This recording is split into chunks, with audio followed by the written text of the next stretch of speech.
Dumnezeu este cuvântul. Cuvântul era la Dumnezeu și Dumnezeu era cuvântul. El era lumina oamenilor, toate prin El s-au făcut și nimic din ce s-a făcut fără El nu s-a făcut.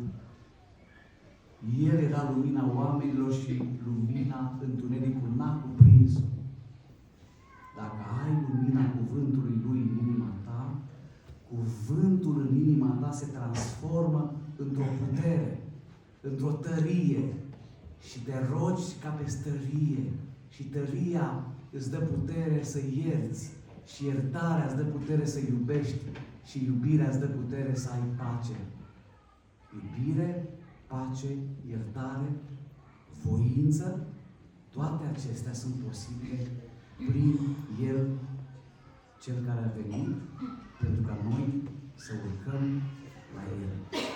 Stați cu minți aici și veți ajunge în